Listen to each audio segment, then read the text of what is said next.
हाय वर्स, today our topic is law of mass section. Okay, ये देखिए एक लॉ होता है जिसको 1864 में डिस्कवर किया गया। इस पे काम तो बहुत पहले से हो रहा था, लेकिन दो केमिस्ट थे, नॉर्वेगियन केमिस्ट थे, जिन्होंने इस लॉ को पेश किया सबसे पहले। ठीक है, 19वीं सेंचुरी या 1864 में इसको पेश किया गया, बाकायदा थ्योरी की शक्ल में इसको लाया गया, प्रैक्टिकल इसका वो हुआ। ठीक है, इन दोनों केमिस्ट ने किया। अच्छा, वो जो दो केमिस्ट थे उनके नाम थे आपके, एक तो गलबर्ग थे, गलबर्ग नामी केमिस्ट थे, scientist, and second would be वेग।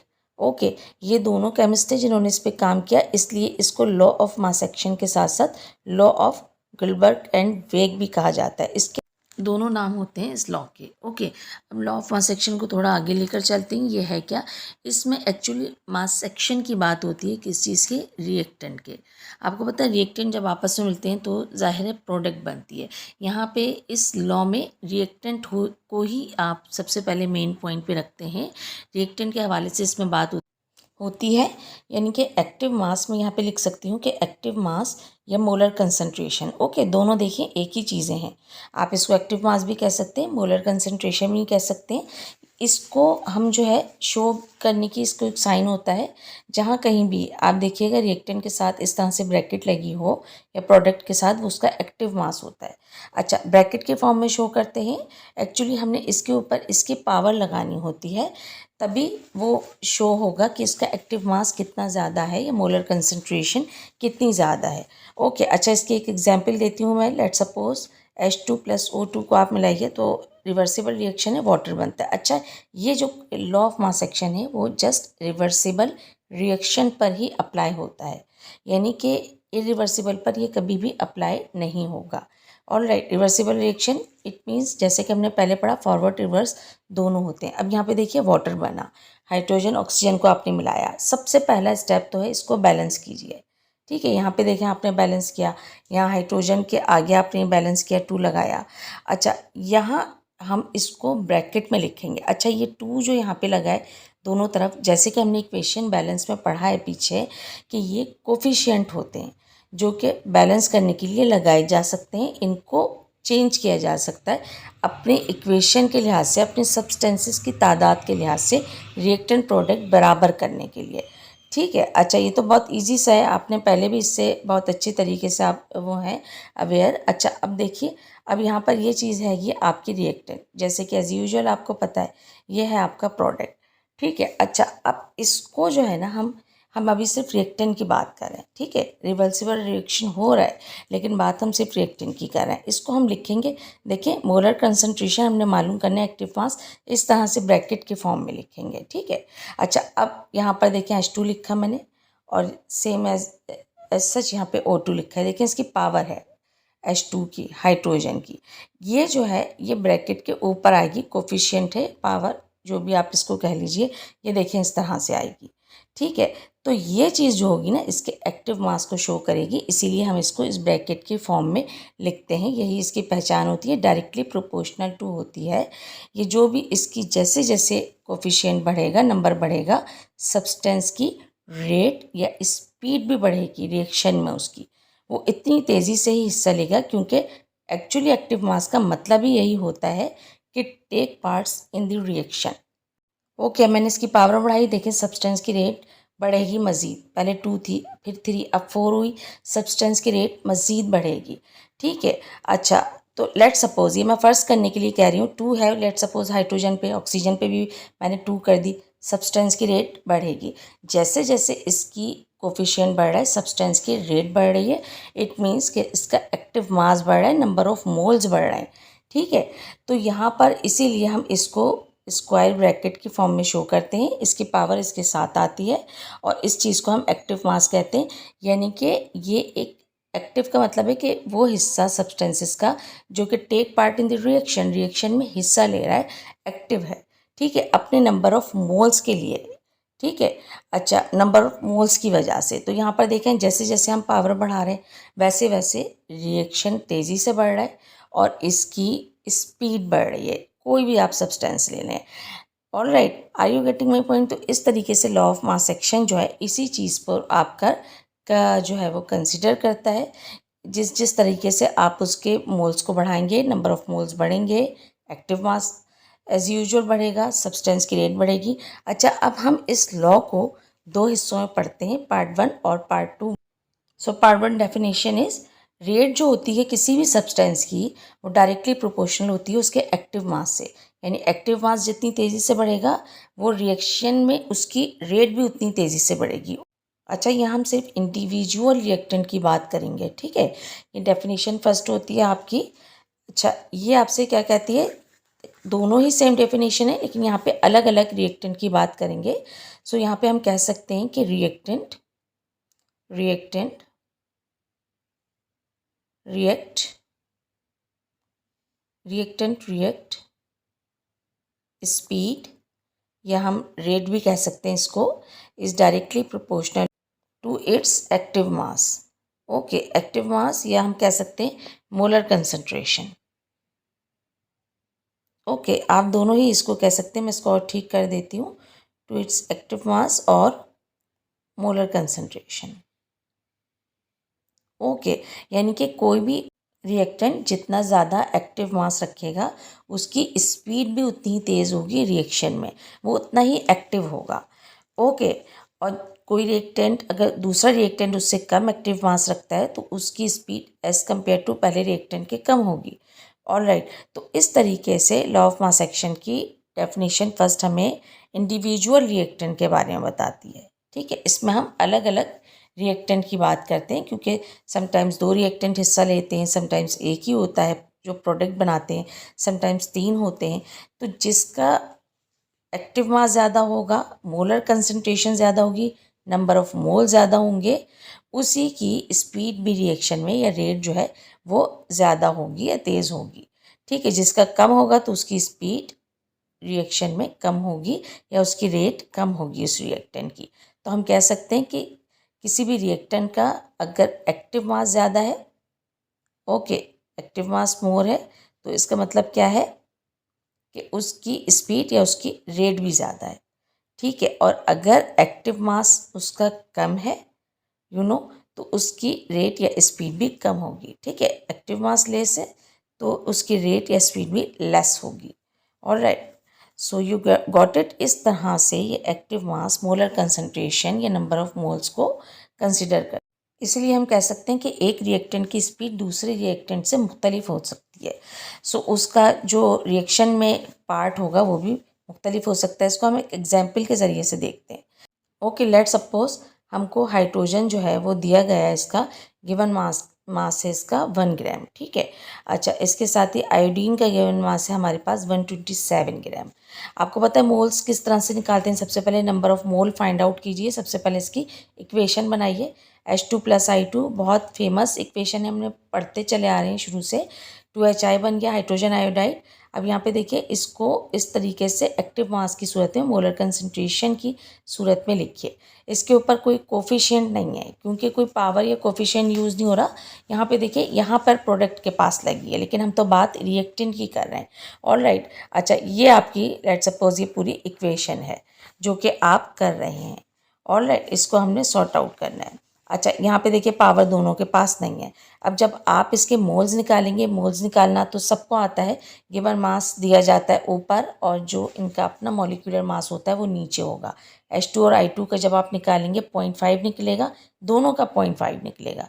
दोनों का निकाल के देखिएगा, 127 आयोडीन का ऊपर रखिएगा और उसका मॉलिक्यूलर मास नीचे। इसी तरह हाइड्रोजन का करिएगा। देखिए, हमने देखा कि हाइड्रोजन H2 और I2 सेम उसके साथ सेम एक्टिव मास रखते हैं, ठीक है। अभी आपने इसको मोल्स निकाले जब, तो उनका क्या हुआ, आपका एक्टिव 0.5 दोनों के मोल्स आए। सो एक्टिव मास ही मोलर कंसंट्रेशन सेम है, so has same react rate, यानी कि उसकी जो स्पीड है रिएक्शन में दोनों की सेम होगी।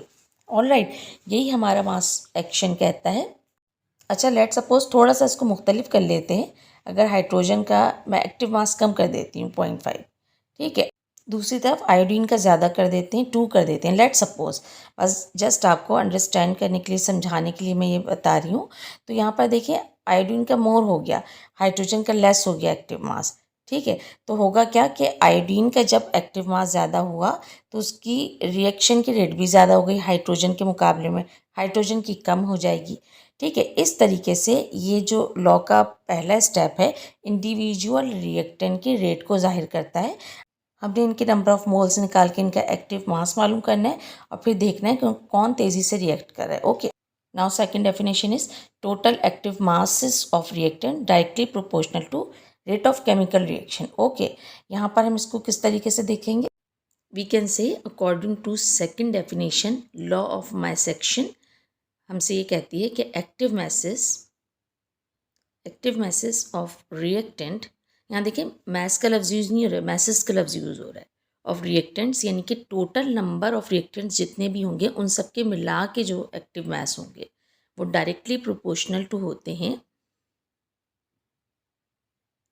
केमिकल रिएक्शन स्पीड, या हम कह सकते हैं केमिकल रिएक्शन रेट के।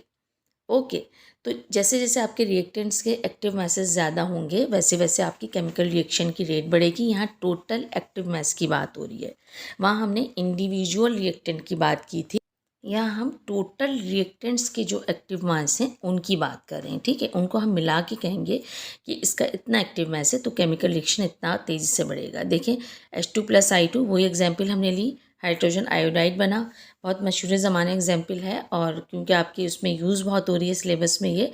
अच्छा, इसको हम इक्विलिब्रियम कांस्टेंट की फॉर्म में लाते हैं, इसको निकालना ड्राइव करना मैं नेक्स्ट वीडियो में आपको बताऊंगी। जस्ट ये समझ लीजिए प्रोडक्ट ऊपर होते हैं और रिएक्टेंट नीचे होते हैं इसमें, और मोलर कंसंट्रेशन की फॉर्म में इसको लिखा जाता है।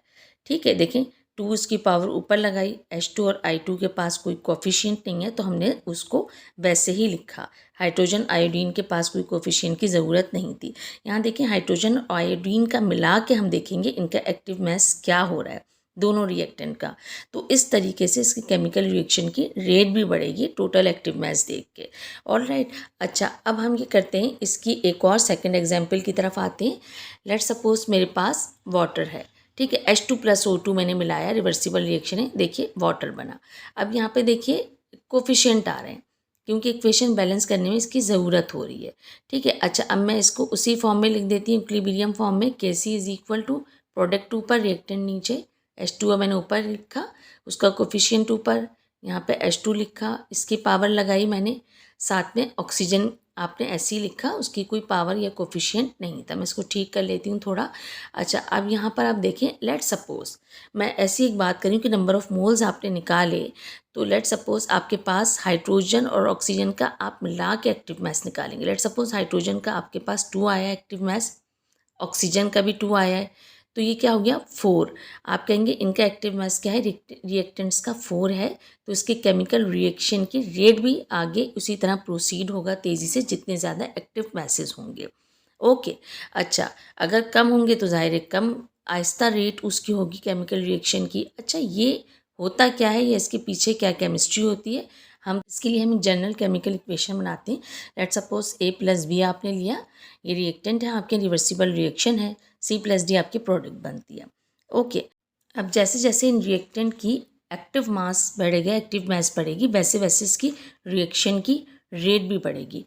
ओके, यानी कि हम ये कह सकते हैं कि एक्टिव मैसेस, क्योंकि अब हम इनको मिला के बात कर रहे हैं और रिएक्टेंट्स की हम बात कर रहे हैं, इंक्रीज एक्टिव मैसेस जैसे जैसे बढ़ेंगे, नंबर ऑफ मोल्स बढ़ेगा, वैसे वैसे क्या होगा आपकी रिएक्शन की रेट जो है या स्पीड ऑफ रिएक्शन भी क्या होगी, इंक्रीज होगी आपकी, उसी तरीके से एज यूजुअल। ठीक है, अच्छा इसको हम ऐसा करते हैं, थोड़ा सा एक्सप्लेन करके देख लेते हैं ताकि आपकी बिल्कुल कन्फ्यूजन क्लियर हो। ठीक है, अच्छा बिहाइंड द केमिस्ट्री होता क्या है। लेट सपोज मेरे पास 1A है और साथ में 1B है, A भी मेरे पास 1 है और B भी मेरे पास 1 है। ठीक है, अच्छा ये चीज़ जो होती है ना, ये आपके देखें कोफिशिएंट लगे हैं, ये जो 1 और 1 है। अच्छा नंबर ऑफ मोल्स आपके इसी तरीके से हैं, यानी कि मोलर कंसंट्रेशन आपकी इसी तरह से 1 ही आएगी, या आप जो मोल्स निकालेंगे उसके हिसाब से आएगी। यहाँ देखें कोफिशिएंट 2 हो रहे हैं, तादाद बढ़ रही है। अब तक जब कोफिशिएंट 2 हो रहा है तो एक्टिव मास भी क्या हो रहा है, बढ़ रहा है। जब एक्टिव मास बढ़ रहा है तो केमिकल रिएक्शन की स्पीड भी बढ़ रही है। 3A है, 3B है। ठीक है, अच्छा ये यहाँ पर भी देखें नंबर उसके बढ़ रहे हैं, या एक्टिव मास बढ़ रहा है या मोलर कंसंट्रेशन बढ़ रही है, 4A 4B हो गई, इसी तरीके से देंगे कोफिशिएंट बढ़ते जा रहे हैं, इट मीन्स एक्टिव मास बढ़ रहा है, इट मीन्स केमिकल रिएक्शन की रेट बढ़ रही है।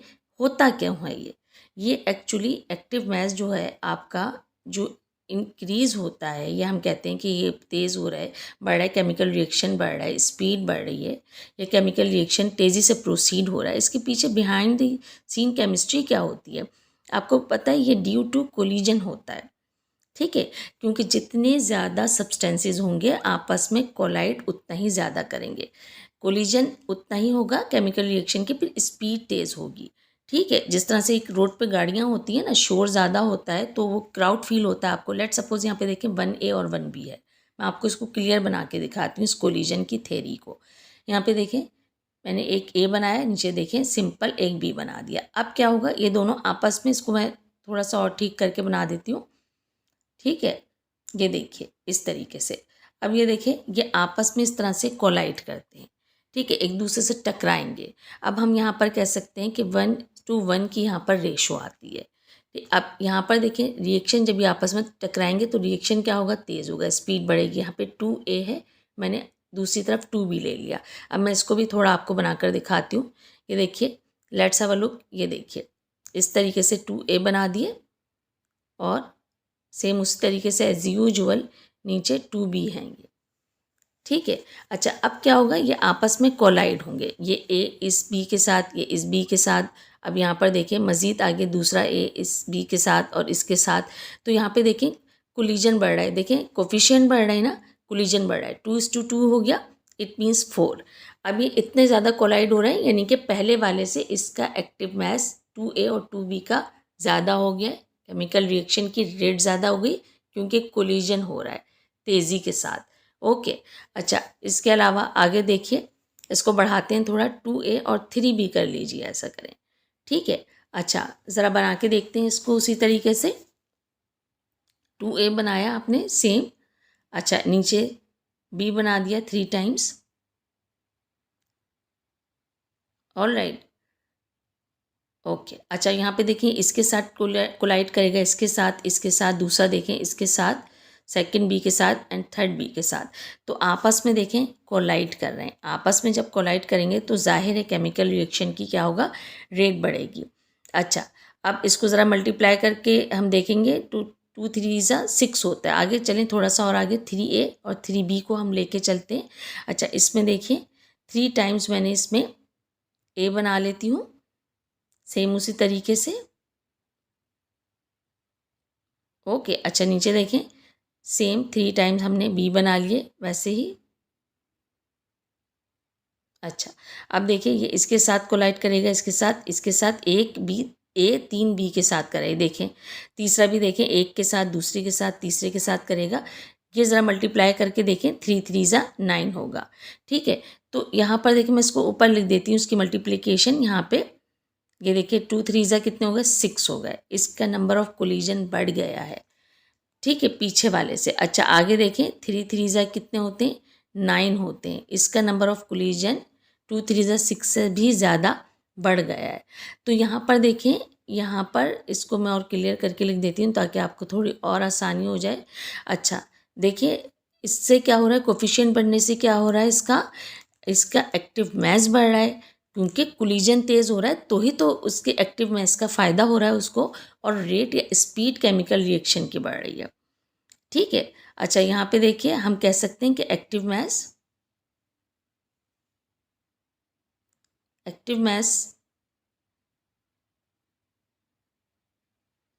मोर, अगर एक्टिव मास ज़्यादा होता है, एक्टिव मास इंक्रीज होता है, number of collision also increase, ठीक है। क्योंकि देखिए ना, अब अगर एक 2 हाइड्रोजन होंगे उनके मुकाबले में 4 हाइड्रोजन ज़्यादा तेज़ी से कोलाइड करेंगे, ठीक है, और 6 हाइड्रोजन होंगे वो उसके मुकाबले में और ज़्यादा तेज़ी से कोलाइड करेंगे। अब इसकी देखिए कंडीशन होती है लॉ ऑफ माइसेक्शन की, जब आप इसको करते हैं इसकी कंडीशन सबसे अहम ये होती है कि इसमें आपको टेम्परेचर जो होता है वो temperature should be fixed, temperature इसमें फिक्स होना चाहिए, ठीक है, क्योंकि उससे फिर आपके उस पर फ़र्क पड़ेगा। अच्छा, कैटलिस्ट का कोई इफ़ेक्ट नहीं होता ख़ास, आप कैटलिस्ट डालें ना डालें, बस रिएक्शन हो जाता है, तेज़ी से प्रोसीड, अदरवाइज़ उसके इक्विलिब्रियम पॉइंट से कोई चेंज नहीं होगा, कैटलिस्ट डालने से नो चेंज, ठीक है। हाँ, टेम्परेचर इसकी कंडीशन में इट्स वेरी इंपॉर्टेंट, आपने वो फिक्स रखना है, ठीक है। अच्छा, अब थोड़ा सा इसकी हम यूनिट की बात कर लेते हैं कि इसकी यूनिट जो है वो क्या होती है। इसकी यूनिट हम कह सकते हैं एक्टिव मास, ठीक है, मीन्स होता है